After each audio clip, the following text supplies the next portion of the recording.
The Security Committee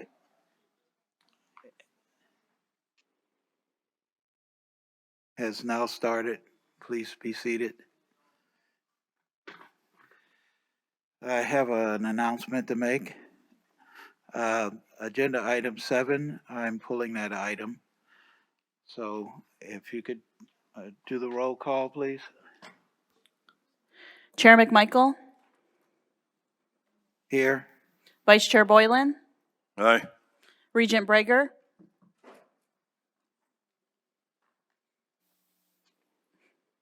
Regent Brown,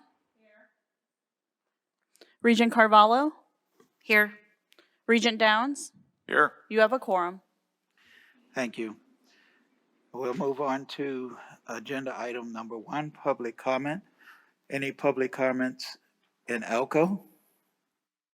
There is no public comment in Elko. Thank you. Is there public comment in Reno? There's none in Reno. Thank you. Public comment in Las Vegas? Seeing one. Thank you.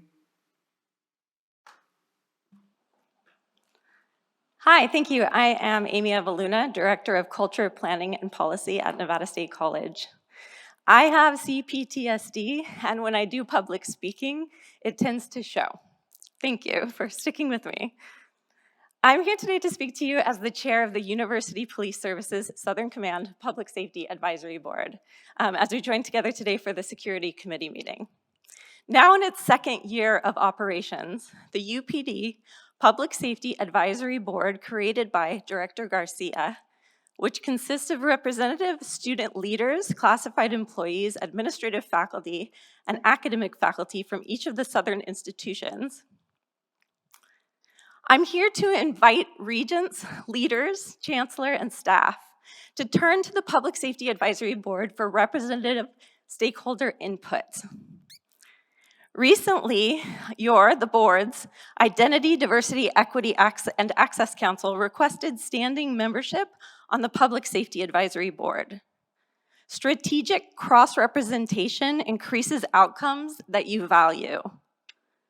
The board's next meeting will be to consider this request and engage in additional revisions to the bylaws so that as we mature as a board, we continue to strategically align efforts and structure functional representation.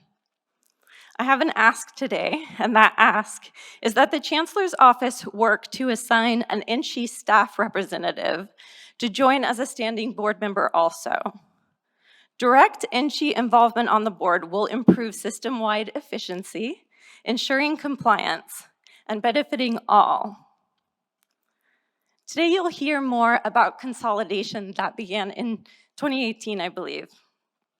I've actually been at the consolidation table since it started in 2018. I was pleased to reflect today and to learn more about how that's gone.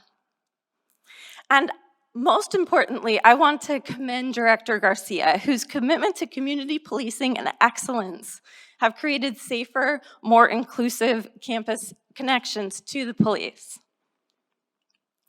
Finally, I thank UPD for the data you will present today and advise that in future reporting, campus by campus per capita data will empower the next stages of maturity. Thank you. Thank you.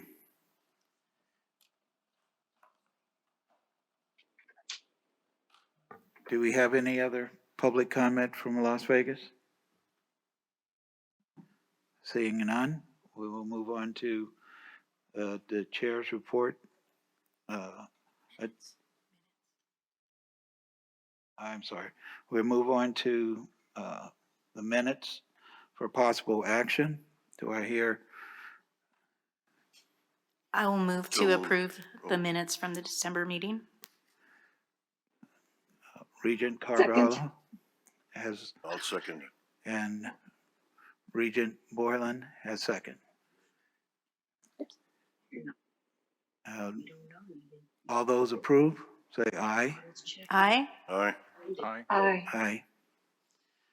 We move on to the chair's report. You can't vote.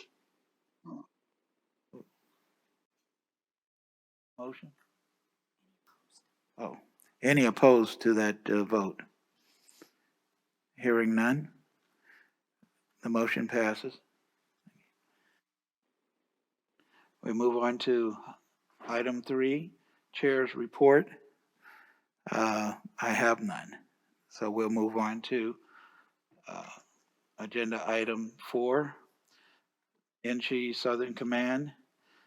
That's Vice President, Public Safety and Director, University Police Services, Southern Command, Adam Garcia.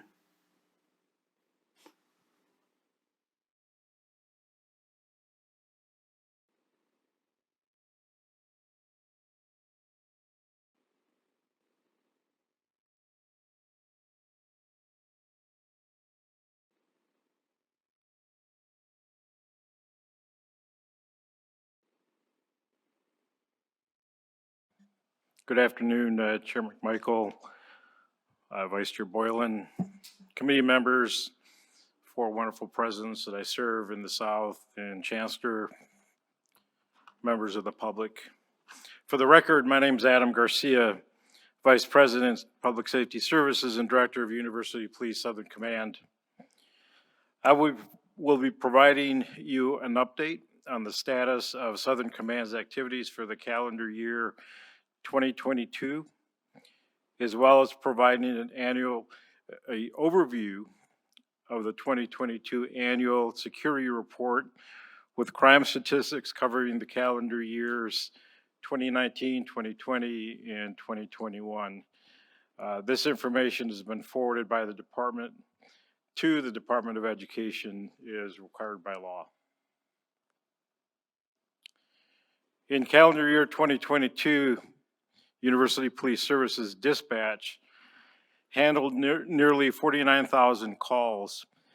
These calls were a 5% increase from 2021 and overall a 16% increase from 2020.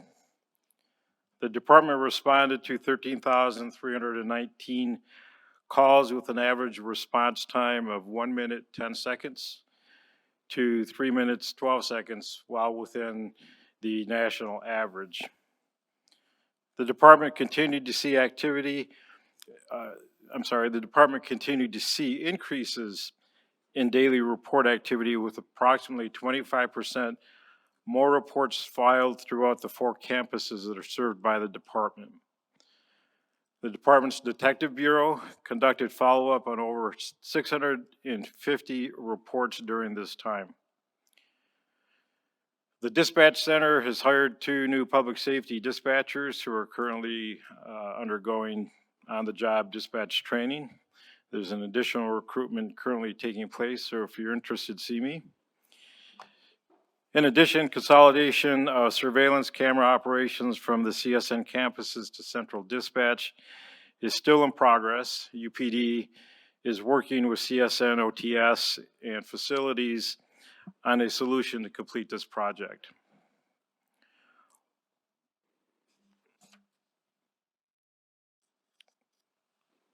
In addition, officers logged 7,127 foot patrol hours across all 4 campuses in 2022. So just to kind of recap, taken in totality, police services received approximately 49,000 telephone calls. That generated 13,000 calls to service, and that resulted in 1,800 reports for that period of time. Since my appointment in 2019, $3.8 million in grants have been applied for by the department. $2,094,000 has been awarded. Included in these awards are a grant of $78,500 for portable vehicle barrier system that's now in use for special events. Police services have been granted additional funding to support an additional live scan fingerprinting system that will allow us to increase fingerprinting services to additional campuses we serve. The department has applied for and is awaiting notification of a grant program to the department that will assist us in providing our employees mental and physical health. More on this in just a moment. A $1.2 million grant that we received from the Department of Justice allowed us to establish a Region 6 de-escalation training center housed by University Police Services, and quite frankly has provided some impressive results. Over 60 train-the-trainer certificates have been awarded to police departments throughout the United States. In the shadow of the various incidents across the country, the program offers training on best practices for de-escalation training. Those de-escalation techniques are used to stabilize, slow, or reduce the intensity of a potentially violent situation without using physical force or with a reduction in the use of force. This training method is used to refocus us, my profession, the police profession, back to the basics of being peace officers, and promotes a further commitment to community engagement using a community policing philosophy is the foundation. Last week, the United States Marshal for the District of Nevada, Gary Schofield, announced that all of his marshals throughout the state had received this training from University Police Services. In his statement, he said that his marshals attended the training to learn the latest methods and enhance operations of the marshals as they carry out their mission to protect the federal judicial family, conduct fugitive operations, locate missing children, and conduct detention operations. Nevada is known for innovation, and this program is another example of bringing best practices to the law enforcement profession, close quotes. We have 9 additional trainings that are already scheduled throughout Nevada and California for 2023.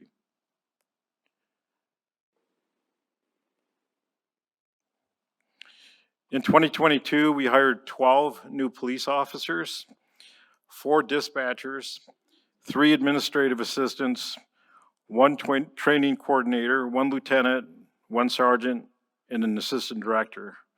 I'd like to introduce one of Arnold Vasquez, who's kind of shy, standing in the corner over here. And for those of you who can go back that far, he does look kind of like Ponch from Chips. So I wanted to introduce Arnold Vasquez. Arnold came to us as a retired lieutenant from the Santa Cruz Police Department. And I think he's been doing wonders in what he's been assigned to do. So welcome to Assistant Director Vasquez.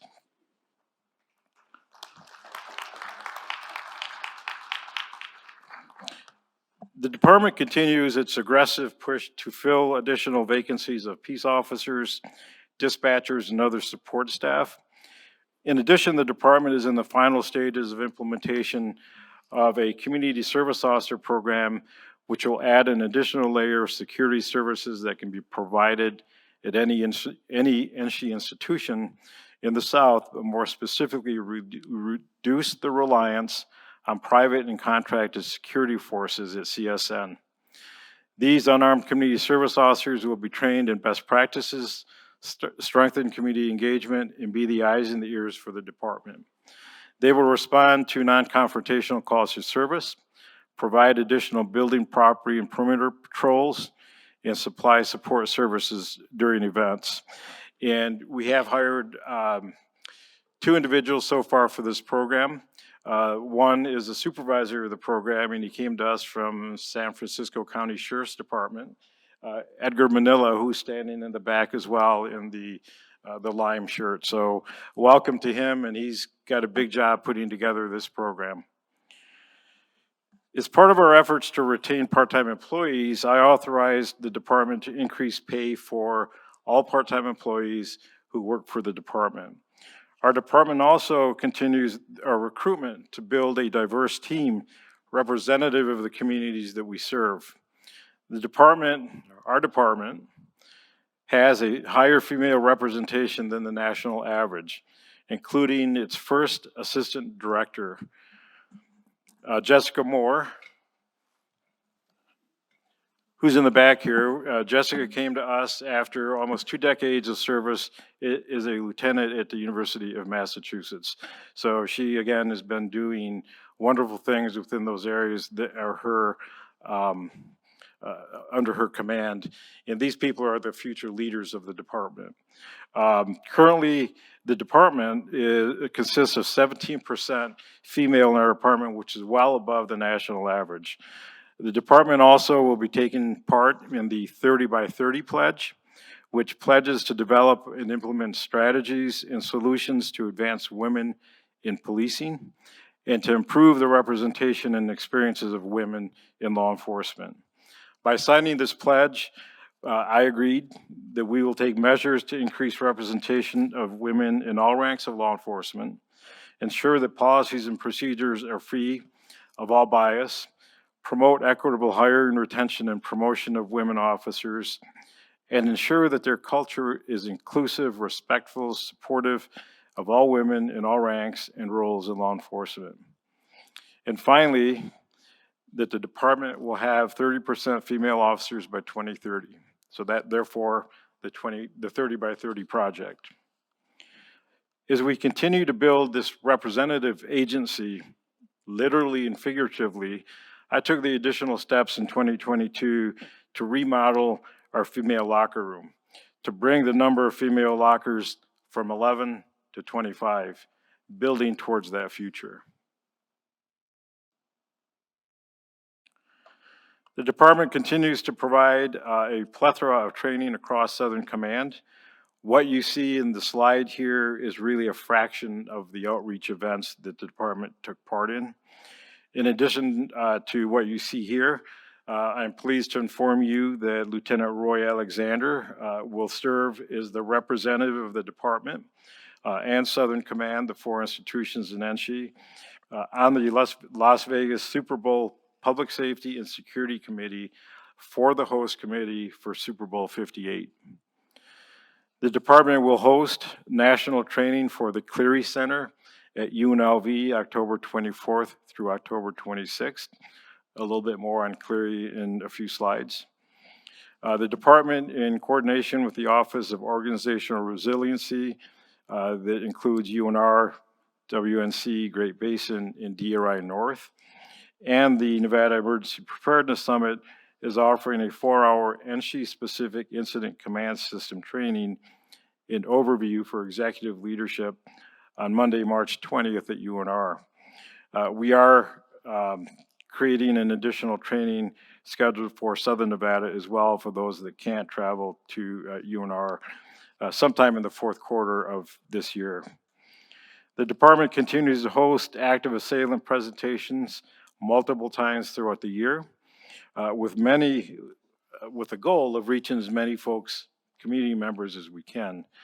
These presentations offer awareness tips and tools should an active assailant situation arise.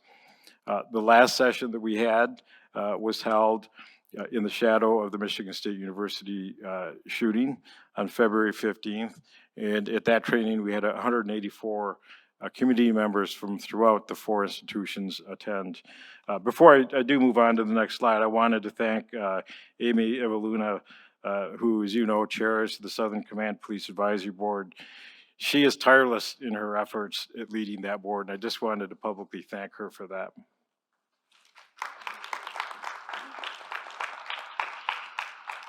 The department continues to support the law enforcement community through CSN's Southern Desert Regional Police Academy.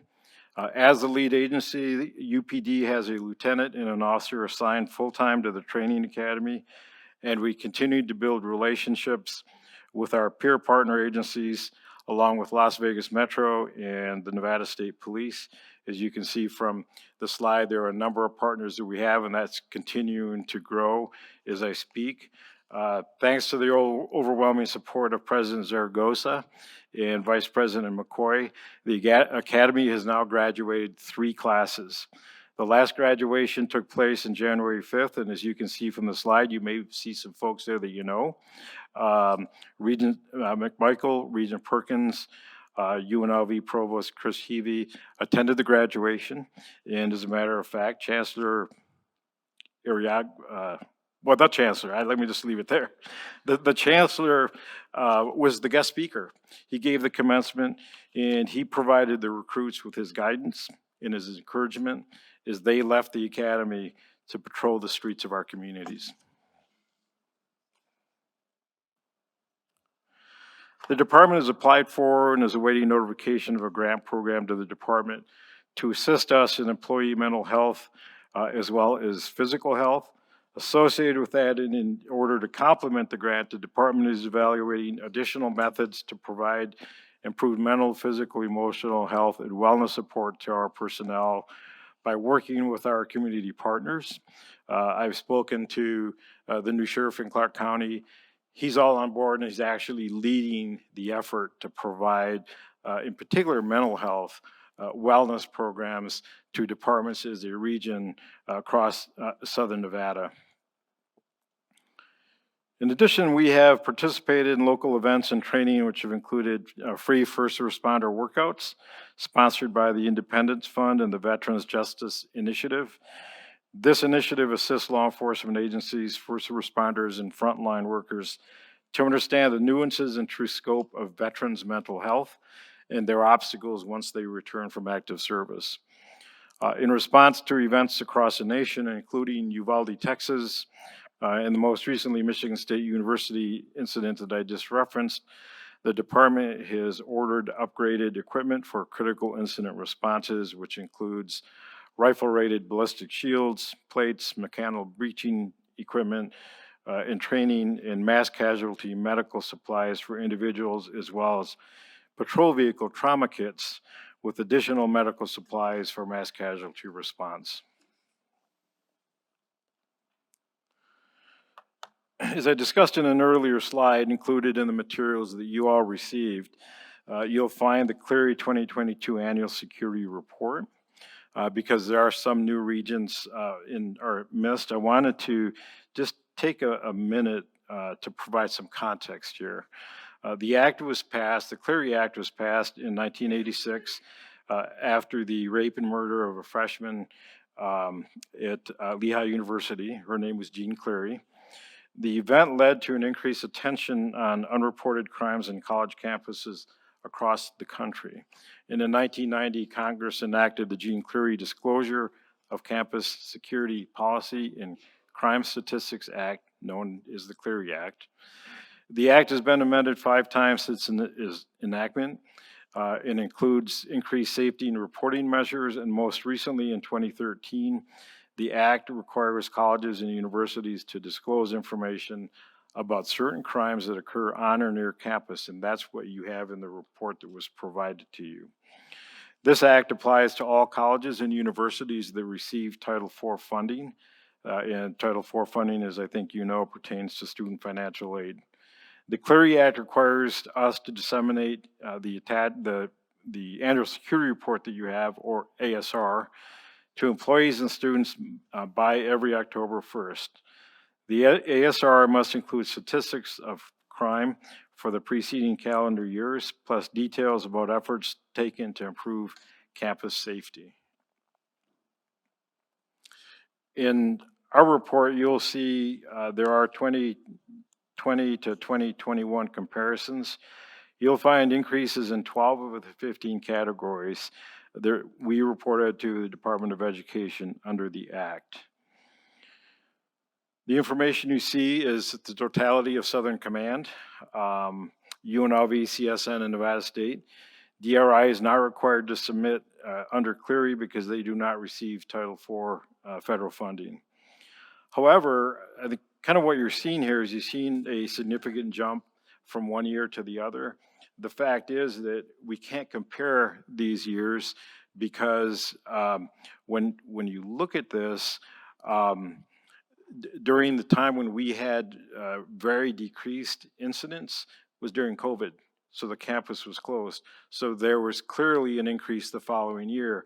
But if you compare 2021 to previous years prior to COVID, you're going to see that there's a huge decrease in 10 categories of crime reports that we have made.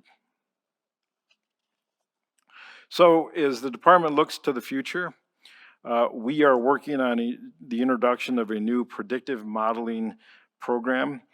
This predictive policing model is a data modeling process that we are going to use as a hotspot for mapping to properly deploy personnel and resources. This is known, some of you may know, as surge staffing. In addition, the department will be best positioned to proactively discuss safety concerns with our students and others. The algorithms that are going to be created with this process will be based on past events with predictions on what we can expect to generally see. And I expect that this will be in use, I hope, within the next 60 days in Southern Command. So with that, that ends my presentation. I'm open to any questions you may have.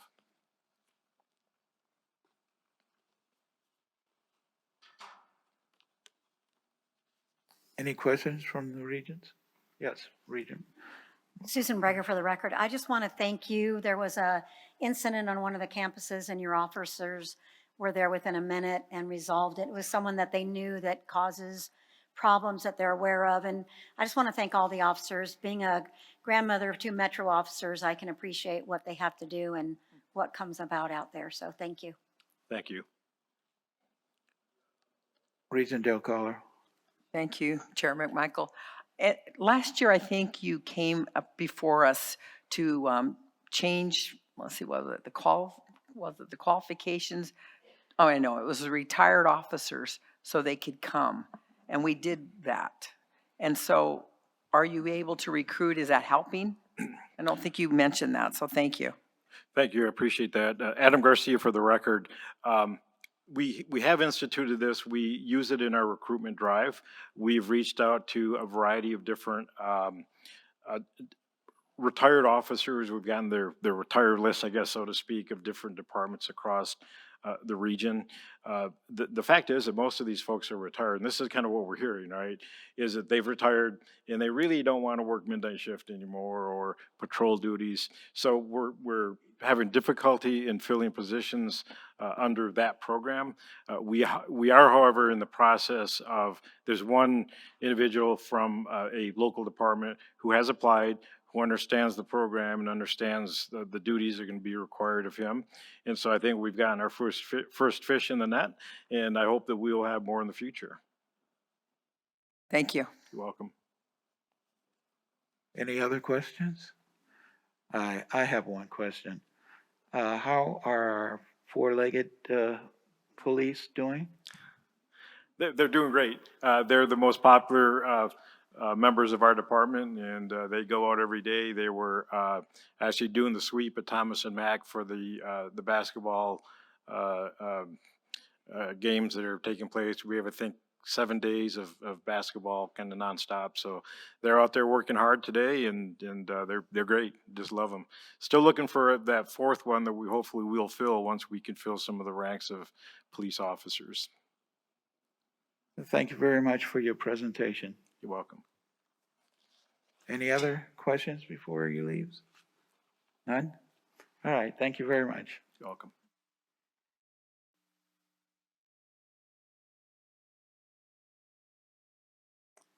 How are we going to agenda item number 5? NSHE Northern Command information only. And Chief of Police, NSHE Northern Command, Eric James, please. Good afternoon. I will turn it on anyway. I apologize if I yell into it. It's my fault. I didn't bring an entourage today. It's just me. Sorry. I drove all the way from Reno. God bless this state. But it's also nice to, see no snow down here for the first time in, well, November. So it's nice to see no snow. So for the record, my name is Eric James. I'm the Chief of Police for the University Police Department, Northern Command. Good afternoon to everyone. I just want to give a quick update, kind of like Director Garcia did. You're going to see a lot of the exact same themes that are going on. I am not going to be presenting any type of Cleary information because that's already been sent out for you all to review a while back. So next slide. Who's running my slide over here? You running it? You running it? Oh, I get a clicker? Oh my God, I get control. Oh, wow. All right. Hope this works. All right, so Kind of starting off on our grant program. So we received $733,000 from our year 2021 through July of 2022. Funding was used basically for traffic safety, perimeter security, underage drinking enforcement, equipment, and salary support. WNC and Team CC actually received a majority of this to update the remote and automated locking systems because they are out of kind of regulations what we use down at the university, but also they just need to be replaced. They're old. And so we used quite a lot of money to do that. What we received actually for the department was $2,500 for more tourniquets. And so, we have our robust actual trauma kits in every car. Every officer carries trauma kits with them. They carry tourniquets with them. But we received even more funding for those tourniquets. So we got about 65 more tourniquets that we're now able to use. $21,250 to start replacing our body cameras. As you can see, I got one of our new Axon 3 body cameras right now, and that's a 5-year program. Body cameras, cheap. Storage, holy cow. There's a lot of storage for money. So this is a 5-year contract that ends out about $107,000, and it's really about the storage and some replacements. So, and then lastly is $80,000 for a virtual reality system, which I'm like super excited about because it'll give an opportunity for us to interact with our community and have them come in and run scenarios in a virtual reality world that they can kind of see what it's like to interact with people. So we don't have to take them out and do a simunition training. We don't have to take them anywhere. We can set it up in any room. And so we're really excited about this as an opportunity, yes, for the officers to train, but I think more so, I'm more excited to get the community in there to see what is it like for the officers to do their job every single day.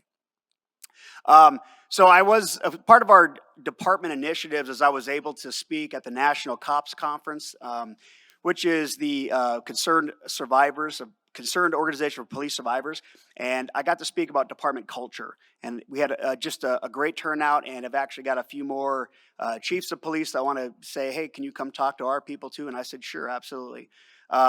We are partnering with the FBI Northern Nevada Child Exploitation Human Trafficking Task Force, and there's going to be a little bit more on that in the future. Our Power Engage feedback tool, and you can kind of read on the board probably what you got in front of you as well. What this does is every single time, so when I go unlock Vic's door when he locks himself out, true statement, he gets a message that says, hey, how did he do? And you can rate it from 1 to 5. And so what they do is on their phone, they hit a 5, and it says, hey, do you want to give any feedback? This is all the feedback we've gotten. Anyone want to take a stab on how much negative feedback we've gotten? I'll help you. 0. That's how many. And the one person that gave us a 1 said, oops, I'm sorry, I didn't read the instructions. I meant 5. So we're getting about a 43% response rate, which is pretty good. And this is your bread and butter. This is going out and it's people that we're assisting every single day that are giving us feedback by officer, by name, and what they're doing. It's just phenomenal. Again, we talked about that virtual reality system. And then last, as part of what we're doing is also with some of our enhanced less lethal tools. I'm a belt here. I'm carrying what they call the Bolo Wrap. It's a less lethal tool in which a 7.5-foot Teflon line is deployed at an individual to kind of wrap the leg or wrap the arm. And what it's used for is to de-escalate a situation. Someone utilizes this. It traps their arms for a second, traps their legs for a second. They're not able to move. And officers are able to engage with the individuals without really going hands-on. They're able just to, because the person just kind of gets stunned like, what just happened to me? And boom, we're able to go hands-on a little bit easier. So some of our department initiatives, right? Organization, mental and physical health and wellness. I know Director Garcia mentioned this as well. For about 18 months, we have been paying for gym memberships to any NSHE institution that has a gym. And I allow the officers to take an hour of their shift and go work out because I think if we can't take care of our officers while they're in the station, they're not going to take care of our community out there. And so I'm a little deceptive. I'm not going to lie. It's sneaky. I'm not paying for you to go work out in town, but I'll pay for you to work out in an NSHE institution because 1, you're going to get fit. 2, you're also interacting with our community. And we have found that has gone so far for us to allow relationships to be built that honestly, I think no one ever thought it was going to be built. So it's really, really encouraging. We continue to use surveys to elicit ideas and morale and participation. We continually do supervisor and leadership training. We just recently partnered with the Big Brothers, Big Sisters of Northern Nevada, and we're starting a program up there along with Washoe County. It's called the Big with Badges. What happens is an individual gets a little what they would call from a low income, generally speaking, single parent household. And then they go out and do community events every month. And what we've seen is 100% graduation rate. So we're starting always talking about what do we do? Every time the officers show up, people want to know, what are you going to do? I'm more of a, I want to go to the backside of it, right? I want to get outside the matrix and say, what can we do right now that individual that we're helping with the Big Brothers Big Sisters won't end up in that juvenile system, and then we won't see later. So we got about 4 or 5 people doing this, and then throughout Northern Nevada, other agencies are hopping on board as well, which is really encouraging. Part of our human trafficking, we had 2 ops that we ran. Partnered with the regional law enforcement agencies. We conducted 2 two-day operations focused on the reduction of human trafficking. Just so you understand, human trafficking is anywhere from the age, what we're looking at is 14 and up. And so the very first one that we did, we had a total of 28 arrests and 13 felony arrests in 2 days. The FBI said that they've never run an operation so successful. Then we did one in December. We got 19 arrests and 8 felony arrests. And so when we're rolling through these, we are the individuals who are working these specifically, it's targeting around young females who are attending the university. So that's, to me, this is probably one of the greatest untold stories that I think we need to be investigating more when we start talking about our young ladies at the universities. So we have not only completed our campus security program, but now every campus in Northern Nevada has our CSOs at every single campus, which is awesome because these people are just absolutely amazing. There's Fran, Jose, and Ray. Actually, the young man with the sunglasses, right-hand side center of your screen, we're also using it as a pipeline. He's actually right now in the academy to become a peace officer. And so we're sort of using it as a pipeline to get him in. So they are just, again, phenomenal. So some of our other community initiatives, we attended many student group meetings. So I go to and I meet with the presidents of GSA. I meet with the presidents of the ASUN. We've been down to TMCC and UNR and WNC to meet with all these student organizations. In fact, one of our sergeants recently just got a T-shirt, and it's not really what it's on the T-shirt. It's about the fact that the students knew his birthday and gave him a T-shirt. I just thought that was amazing. It was so cool. We hosted a women's self-defense class through our Girls on Guard program that we've been doing, and I know South has been doing well, but we had people from the South come to the North, and now we have 8 instructors, which is fantastic because it's just been me and someone else for a long time. I would like a little of my time back too. So now we have 8. Now they can go out, and that's probably one of our most popular programs. We've also taken it a step further, not just for the Girls on Guard side, but we started doing what we call a blended self-defense, which is men and women together in the same room. Officers held an ice cream social. We were down at the Meadowood Mall for TMCC. Handmade ice cream sandwiches, delicious. I probably had too many. And then over at the USR's main campus, we're giving out ice cream. We have carts, and you can see there's Madison down there and some of our other officers. And then lastly, we now have a member of the command staff, Lieutenant John Galicia, pictured on the right hand of your screen in the center, where he was appointed to the co-chair of the TMCC Faculty of Color Coalition. So doing a lot of great things up at TMCC as well. So our staff continues to do workplace violence and workplace safety, active assailant. In fact, the reason I drove down here is because tomorrow I'm going to go to a couple of our properties for UNR, excuse me, and actually do some active assailant training with them. They requested it, so I thought I'll be down here, so I might as well knock it out. We've been doing probably 2 or 3 a week of these, going into different divisions and actually presenting this training to them. And it's great training, and it's like the old adage, right? You hope it doesn't happen, but now you're prepared for it. So we continue to do these things, though.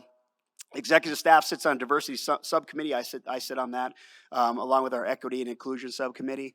We continue to instruct over at the fitness center, PEX classes, drop-in classes. And so we have one individual who teaches our rape aggression defense class, and that's a 1-credit class.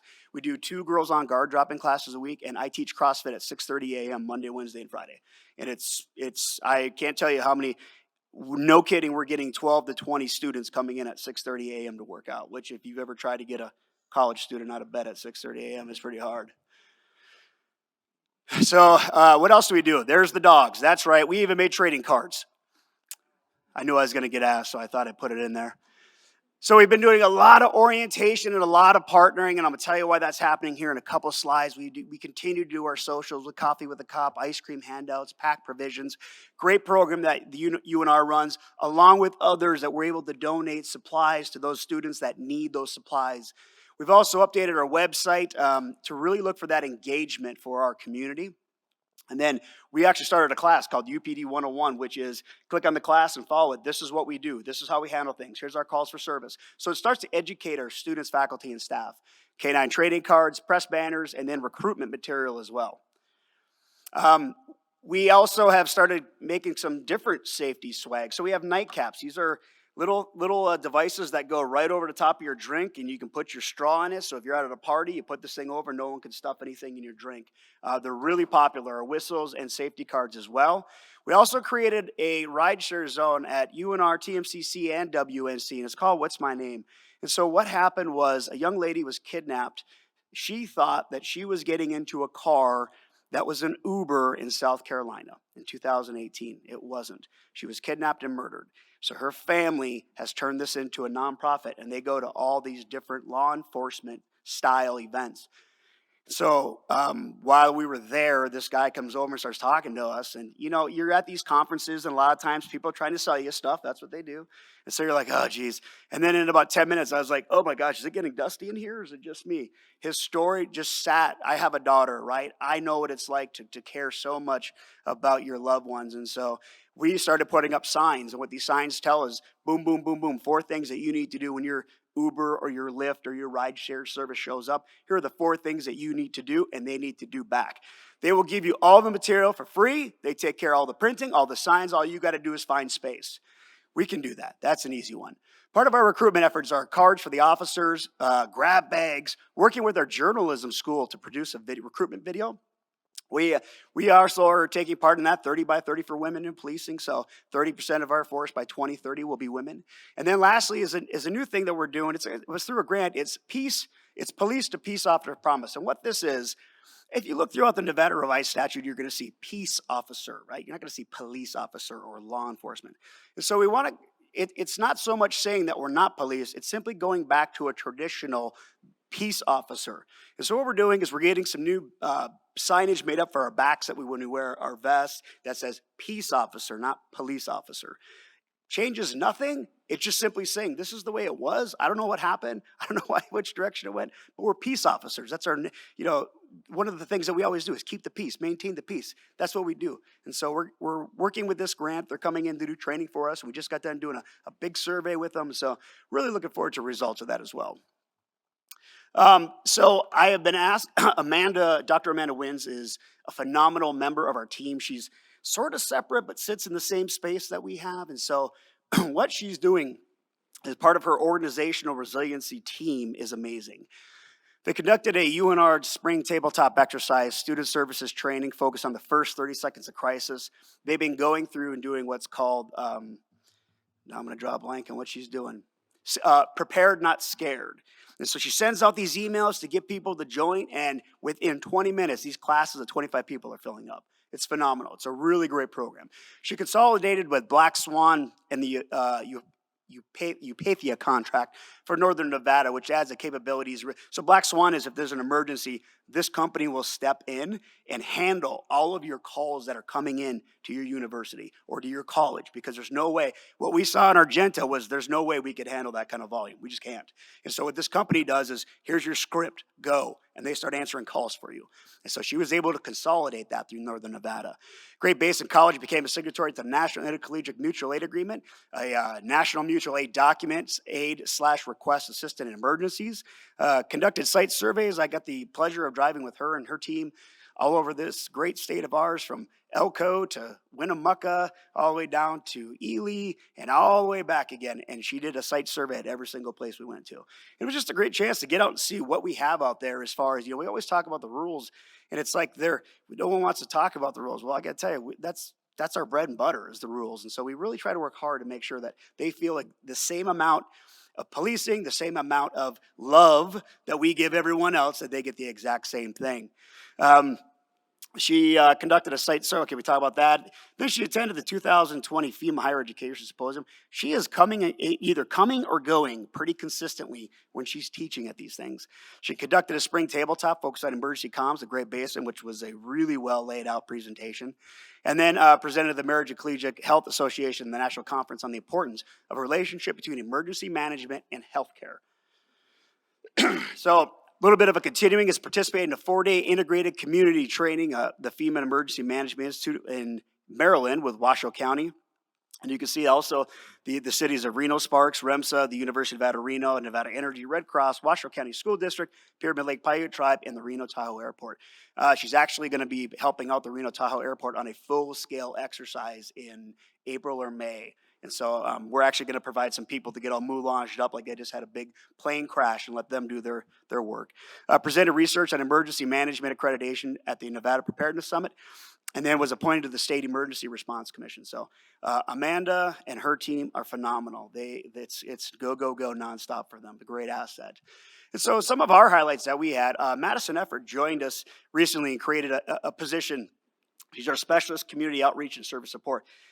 And I can tell you, she does such an amazing job. The things that you saw on this page is not coming from this brain. It's coming from her. She has her pulse on what is going on in the world, and she knows what students, faculty, and staff are looking for. She is phenomenal. She's also our first non-SORN women's self-defense instructor, which is great. Officer Nate Stevens, he rejoined our team. After a student cadet, he took a hiatus, and he came back. Boom, he's now a peace officer, and he's just doing phenomenal work.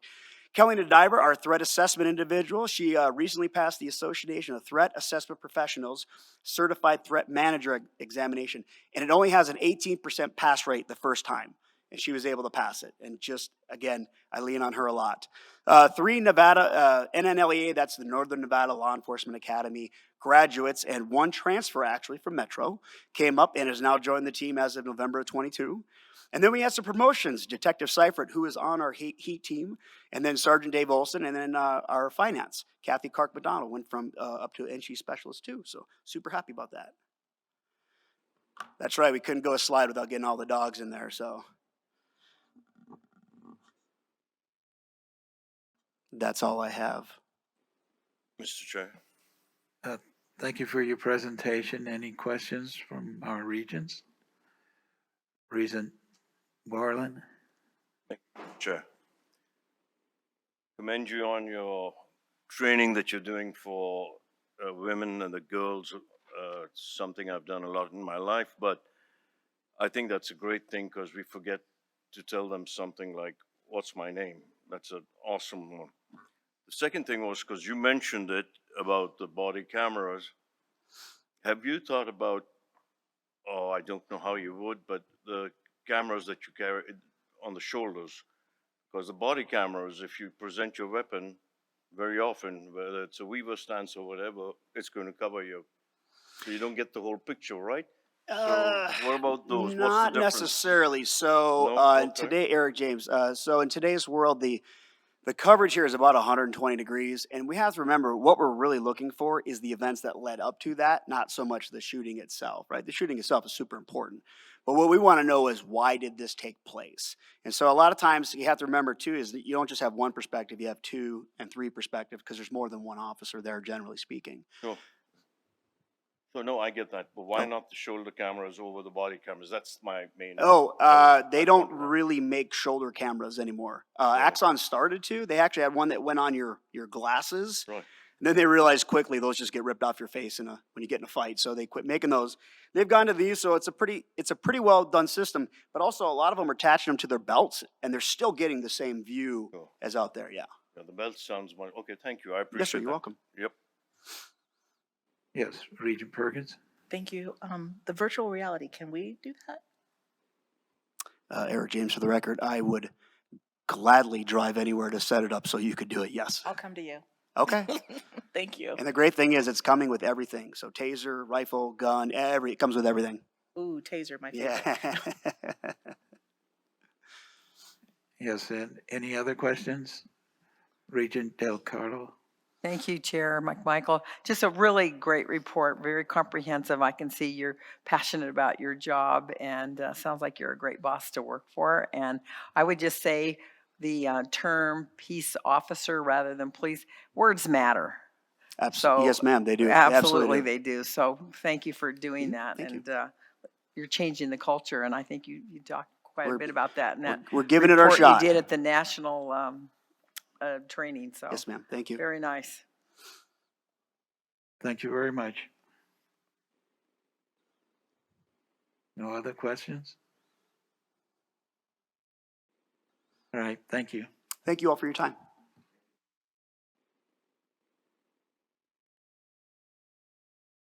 We will move to agenda item number 6, NSHE cybersecurity, and this is information only. Dr. Anna Malkovich, Chief Information Officer, Security, Systems Computing Services, and Thomas Dorbert, Chief Information Security Officer, will present an update on cybersecurity at the NSHE, including current industry trends, NSHE-specific challenges, and preventative measures and opportunities. Thank you. Great, thank you, Ann Milkovich, for the record, NSHE CIO. And I am here just to introduce Thomas Daubert, who is our new CISO, which stands for Chief Information Security Officer. He's been with SCS for about a year after over 20 years of experience within NSHE. He comes to us from TMCC, where he was previously CIO there. So I'll turn it over to him to give an update on cybersecurity. Thank you. Thank you, Anne, for the kind introduction. One warning up front, no guns, no cameras, no dogs, unfortunately. So for some of you, I will try to squeeze all my knowledge over 20-something years into 10 minutes. All right. Okay, current trends. We are still dealing with malware, ransomware, distributed denial of service attacks, or DDoS attacks, and phishing attempts. And I also would like to add artificial intelligence into this mix, but I will talk about that a little later.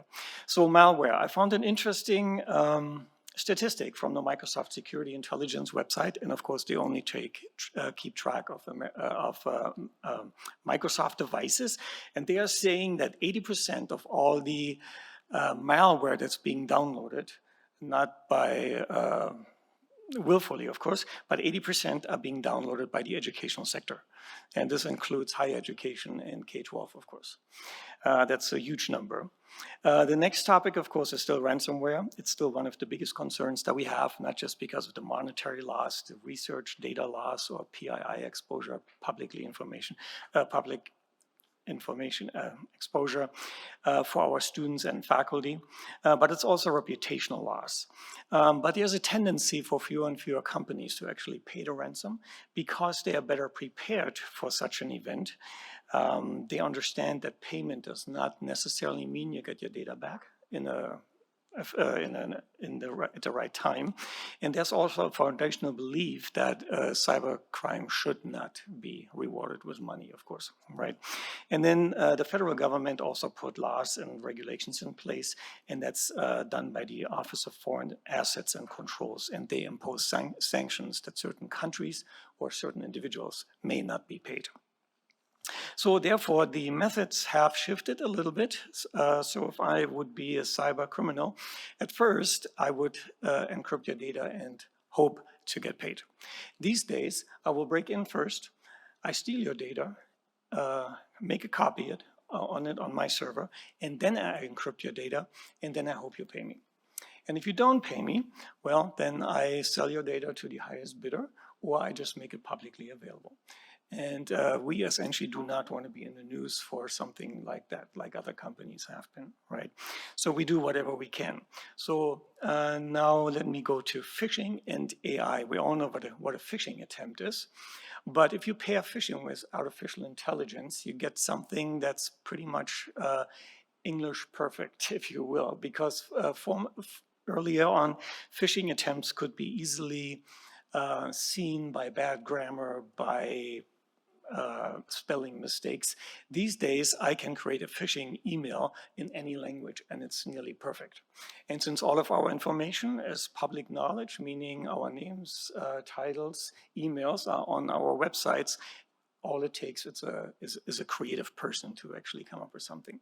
And in my experience, I can tell you every year there will be somebody that buys gift cards for the president. You get my drift, right? Yes, thank you. SCS always takes gift cards, by the way, so whenever you feel like it. So NSHE-specific challenges in my short time in this position.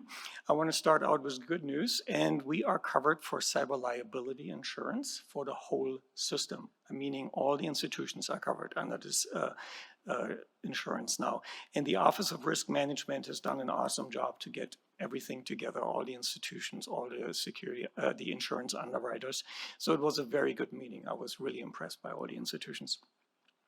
Another challenge that I would like to see solved is multi-factor authentication, including for our students as well. Meaning before I can access PeopleSoft, I have to receive a code on my phone and then type this code into PeopleSoft so I can actually access it. And this is also being asked for by the insurance underwriters. Yeah, so we're working on that.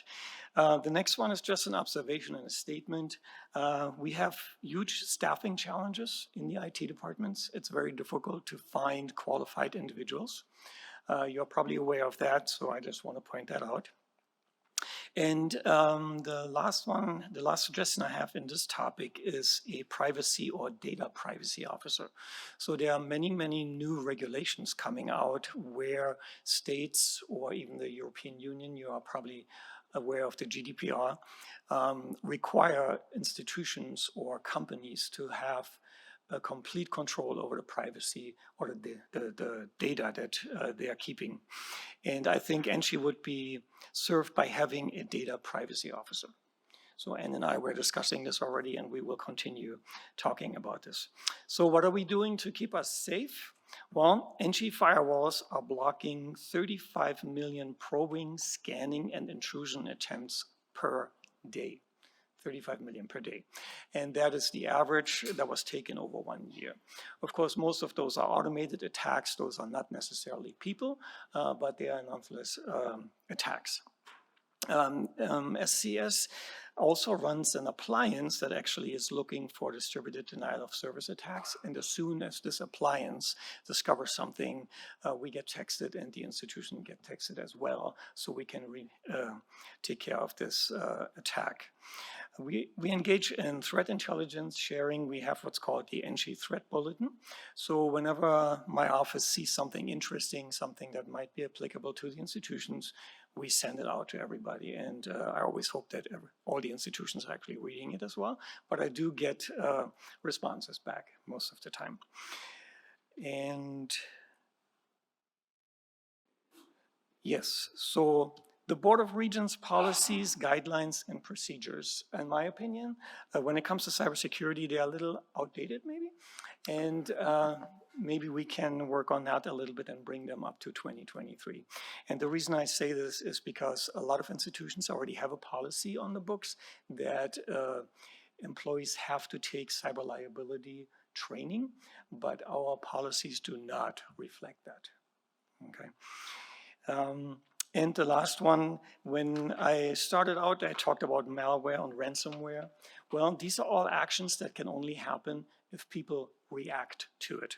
So, and that's why I'm a big proponent of cybersecurity awareness training. And every institution does training in one way or another, but I think it would be very beneficial for us to have one training platform that's being used by all institutions.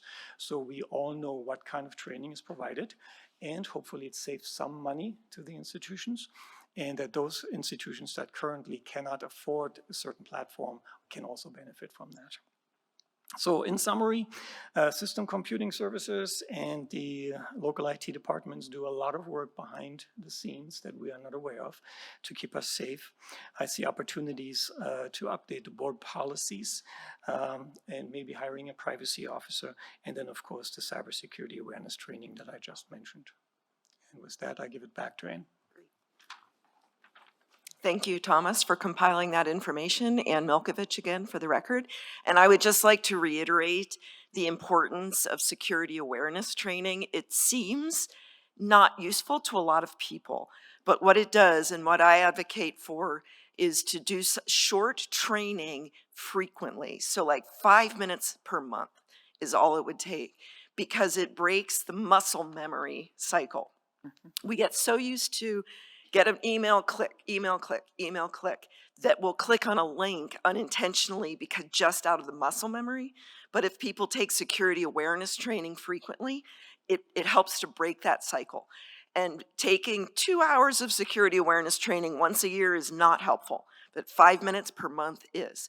And as you know, in higher ed, it is hard to enforce mandates on faculty, students, and even staff. And so that's where it becomes difficult and where policy can really help with that by requiring it, that it is required and that it is enforced. And also just looking at the policy, again, the security of policy has not been looked at for many years. So I think there's an opportunity there. And thank you for this time, and we'll take questions. Thank you very much. Do we have any questions? Yes, sir.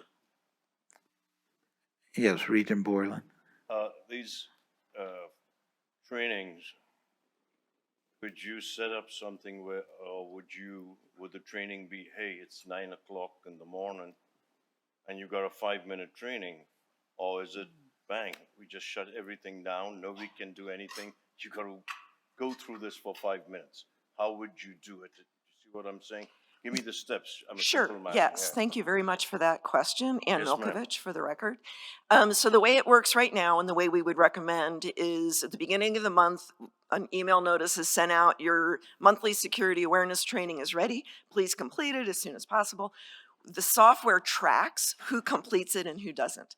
And so then we have a scheduled reminder at about, I think, 10 days at the point, yes, 10 days, 2 weeks, that says, hey, you haven't completed your security awareness training, and it's another reminder.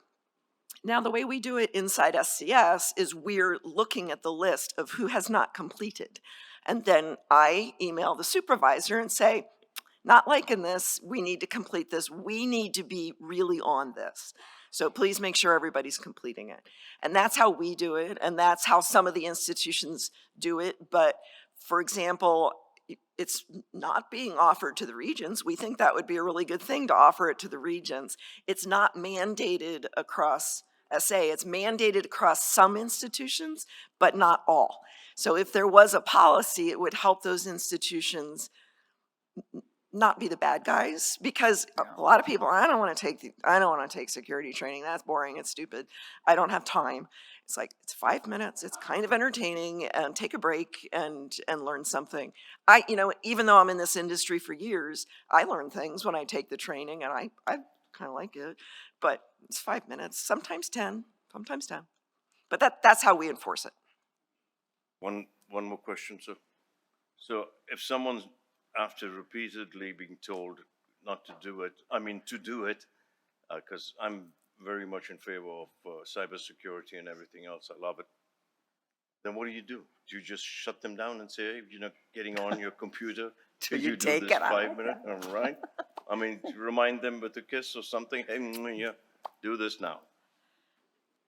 Is anybody doing that? Yes. Yep, Thomas. Something like that, not a punch, but a nice.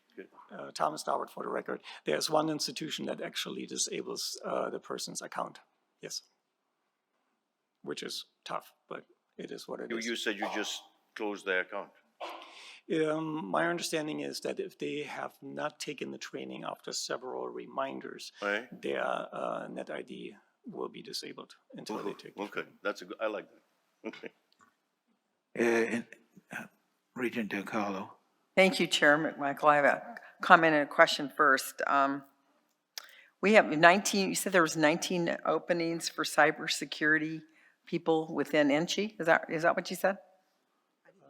No? That's not what you said. Okay. Then I wrote it down wrong, because I was just going to mention that I know there's a really robust cybersecurity program here at CSN. And are you guys, when you need openings, do you come looking for students? Thomas Daward, for the record. So yes, we have discussed this internally, and we have 2 openings coming up pretty soon, but for students, it would be more like an internship at this point, I would think. But we are not quite there yet until we are staffed completely.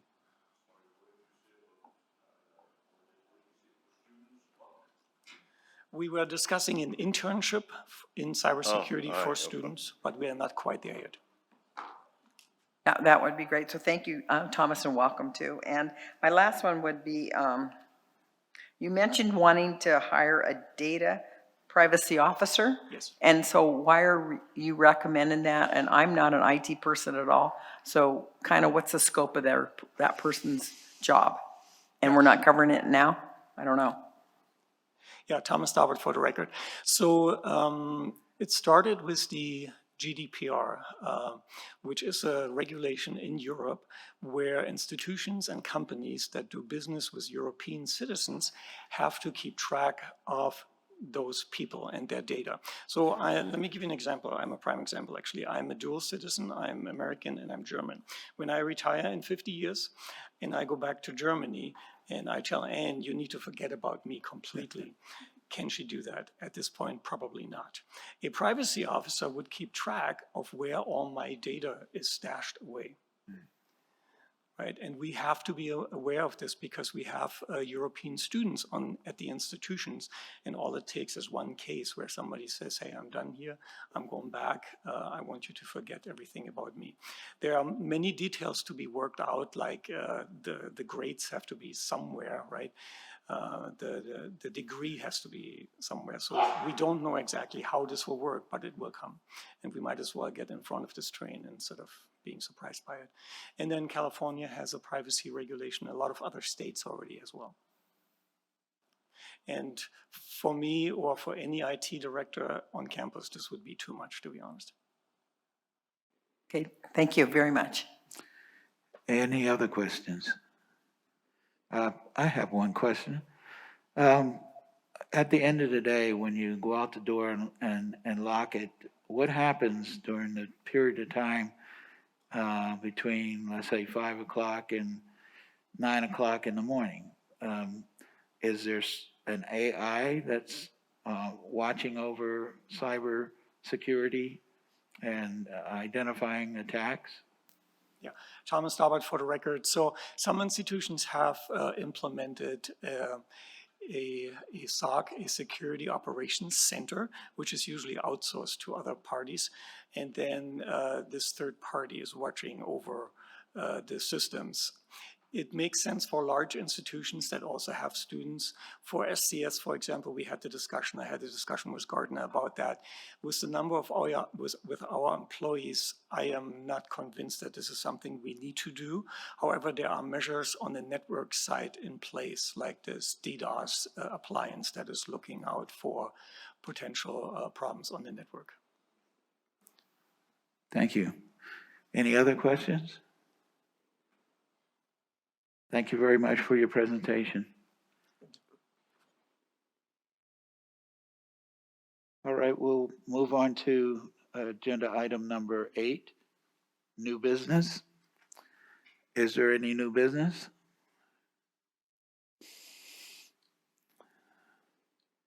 Yes, Regent Perkins. Thank you, Mr. Chair. About the security policy that was mentioned, maybe we might want to look into that. Concerning Yes. the training and the policy itself. All right, thank you. Regent Brown. Thank you, Regent Brown for the record. To echo what Regent Perkins said, I had written down, putting on just for future agendas, and I believe we only meet 2 times a year. So maybe having an interim if this is as dire and important as our team says, but adding a policy for mandatory security training across all NSHE institutions, and then looking into this GDPR person that'll match and just see if it is something that we need in our system. Thank you. Do we have any more new business? All right, then we'll move on to agenda item 9, public comment. Any public comment in Elko? There is no public comment in Elko. Thank you. Any public comment in Reno? There's none in Reno. Thank you. Any public comment in Las Vegas? Seeing none, and I will conclude this Security Committee. Thank you. Thank you all for attending today.